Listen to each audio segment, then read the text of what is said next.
Namaste.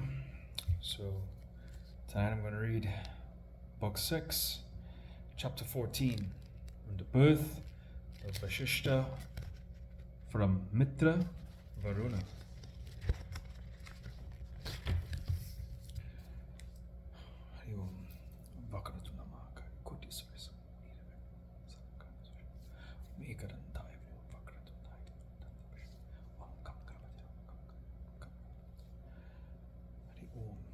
Ya Devi Sarvabhuteshu Vidyaravinda Sanshram Asasilas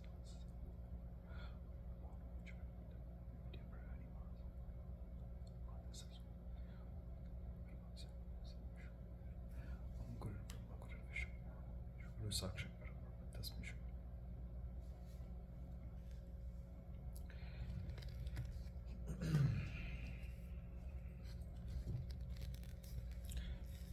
Janamajaya said, O Bhagavan, Maharishi Vashishta is the mind-born son of Brahma.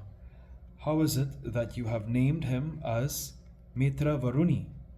It is that he got his name from some action or by some gunas.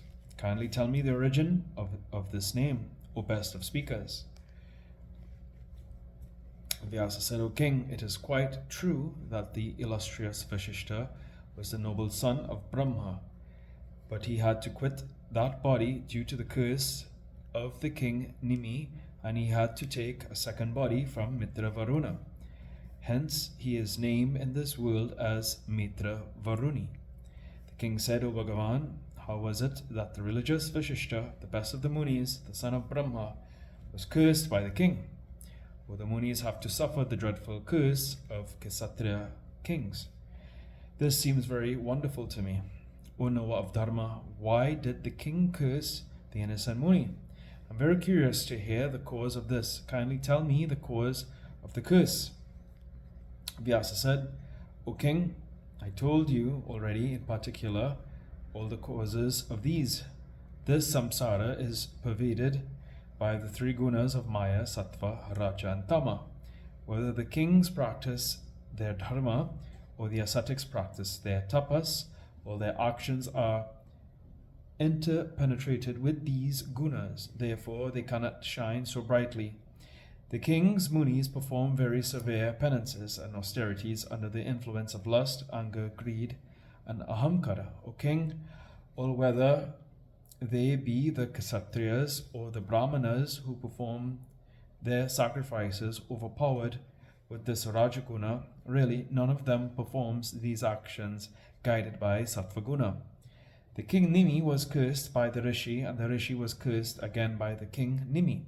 Thus they met with greater calamities and painful sufferings. The fruits from their hands of the powerful fate, O king, in this world of the three gunas, it is very difficult for the beings to get the Dravya Suddhi, Kriya Suddhi, and the pure, effulgent Chitta Suddhi.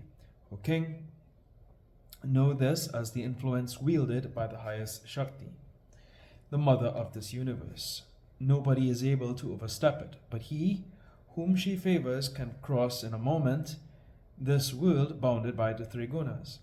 What more can be said than the fact that Hari, Hara, and Brahma and the other gods cannot free themselves without her grace?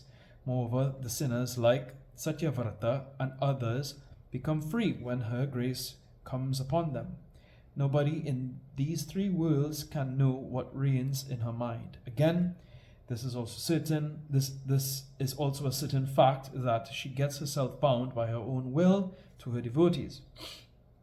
Therefore, it is extremely desirable that one should have recourse to sattviki devotion for the complete removal of faults and sins. And as the devotion with attachment and vanity is always injurious to men, therefore it is highly beneficial to quit it.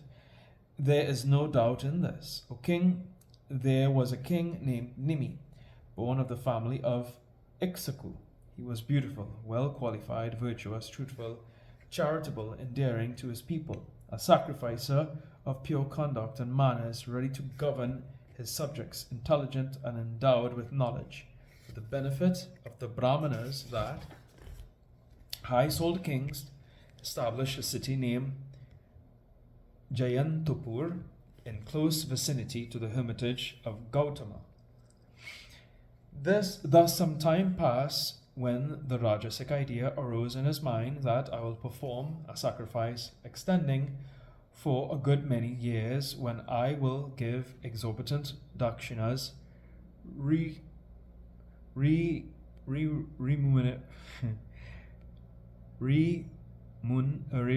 remunerations to the priests and Brahmins, getting permission from his own father Iksaku. He began to collect all the ingredients necessary for the sacrifice, as advised by the high-souled persons. He invited the all-knowing munis and ascetics versed in the Vedas and in conducting sacrifices, etc. Brighu, Angira, Vamadeva, Gautama, Vashishta, Pulasya, Rachika, Pulaha, Kretu, and others, all well versed in the Vedas. And then that religious king Nimi, collecting all the materials necessary for sacrifice, worshipped his own guru Vashishta, and then spoke to him, the guru, with great humility. O best of munis, I will perform a sacrifice. Kindly perform this my sacrificial act. You are my guru, and therefore you know everything. So do this sacrifice for me. All the articles for this purpose are brought and cleansed. O Guru, know that for 5,000 years I mean to be engaged in this sacrifice. This is my sankalpa will. I will worship the goddess Ambika in this sacrifice, and for her satisfaction I am arranging for it according to the prescribed rules. Hearing the king Nimi's words, Vashishta said, O best of kings, Indra, the king of the Devas, has already selected me for his sacrificial ceremony.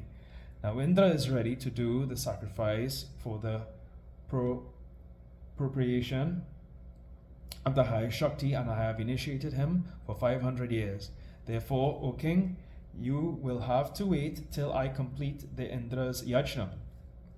After fully completing all his works, I will come here. Therefore, O king, wait till then. The king said, O best of munis, I have already invited other munis for the sacrifice and have collected all the materials. How then can I wait for you?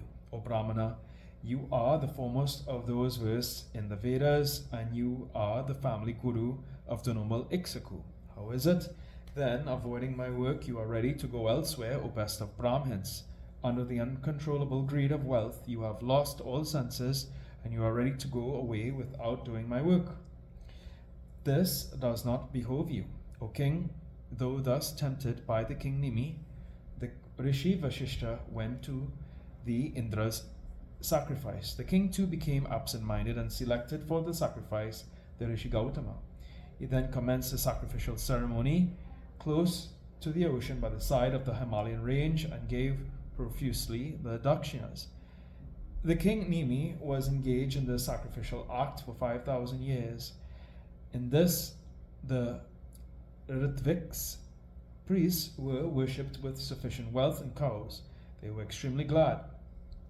Then, when the 500 years extended sacrifice of Indra was completed, the Rishi Vashishta came to see the king Nimi's sacrifice and waited there to see the king.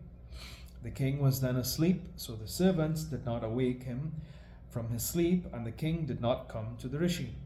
Feeling insulted at this, the Maharishi Vashishta became infuriated with rage. Not seeing the king, he became very angry, and subject to this, he cursed the king. When I am your lifelong guru, especially when I prohibited you, and you have forsaken me and selected another guru, and by your sheer force you are initiated, then be devoid of your body. Let your body fall off today. Vyasa said, the king's attendants, hearing thus the curse given by Vashishta to the king, instantly awoke from his sleep and informed him that the Rishi Vashishta, not seeing you, become very angry. The king Nimi, quite sinless, went there to the angry Vashishta and humbly spoke to him the following reasonable words, pregnant with meaning. O knower of Dharma, I am your Yajmana. though I repeatedly requested you to perform my sacrifice, yet you quitted me out of the covetousness and went somewhere else. I cannot be charged with any fault. You are the foremost of Brahmins, and knowing that contentment is the substance of your dharma, you did not feel ashamed to do this blamable act. You are the son of Brahma and well versed in the Vedas and Vedangas. You are yet unaware of the subtle and very difficult nature of the Brahmanic religion. Now you want to cast your own fault on my shoulders, and you are trying in vain to curse me. Anger is more to be blamed than Chandala. The wise men should overcome it by all means. When you, infuriated with rage, have been able to curse me for nothing, then I now curse you. Let your this body inflamed with anger drop off, O king. Thus the king cursed the Muni cursed the king, and both of them were therefore very sorry. Vasishtha then became troubled with cares and took shelter with Brahma, and informing him about the great curse given by the king Nimi, said,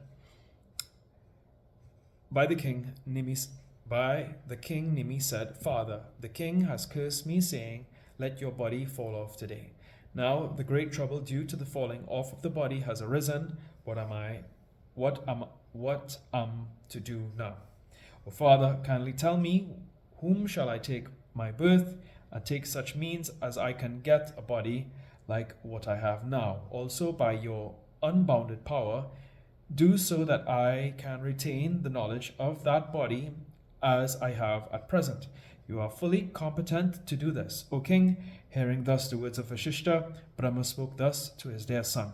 Go and enter into the Tejas essence of Mitra Varuna, and remain contented.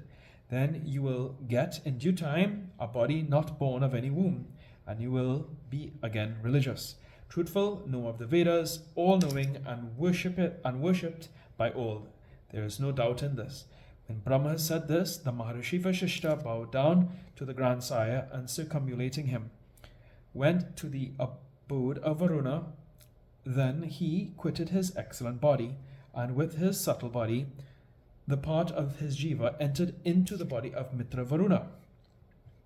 Then once on a time, Urvashi, exquisitely beautiful and lovely, surrounded by her comrades, went willfully into the abode of Varuna. Mitra Varuna, the two devas, became very passionate to see that Apsara, the celestial nymph, endowed with youth and beauty, and being enchanted with the arrows of Cupid, and being senseless, addressed to the Deva Kanya Urvashi, beautiful in all her parts, thus, O lovely one, seeing you, we are very much troubled with the arrows of Cupid. O beautiful one, select us and remain and enjoy here at your pleasure. When they said thus, Urvashi became attached to them and under their control, began to stay in the house of Mitra Varuna. When Urvashi began to remain there, strongly attached to them, the semen of Mitra Varuna dropped in an uncovered jar, and the two beautiful sons of the rishis were born out of that. Agasti was the first child, and Vasishtha the second. Thus, out of the semen of Mitra Varuna, the two ascetics were born. The first, Agasti, turned out a great ascetic in his childhood and resorted to forest. Iksaku, the best of kings, selected Vasishtha as his family priest. O king, Iksaku, the best of kings, nursed him for the welfare of his own line, the more so because to know that he was the Muni Vasishtha, and thus he was very pleased with him. Janamajaya, thus I have described to you about the getting of another body by Vasishtha due to the curse of Nimi, and have also described his rebirth in Mitra Varuna's family. Here ends the 14th chapter of the 6th book on the birth of Vasishtha from Mitra Varuna in Srimad Devi Bhagavatam, the Mahapuranam of 18,000 verses by Maharishi Vedvyasa. Jayanti Mangala Kali, Bhadra Kali Kapali, Durga Kishma Shipatati Swaswaras. Om Tu Mata Chabitatu Yatu, Bandusha Jasakato Yatu, Kyata Binamtu Yatu, Nasaravat. Shanti, Shanti, Shanti.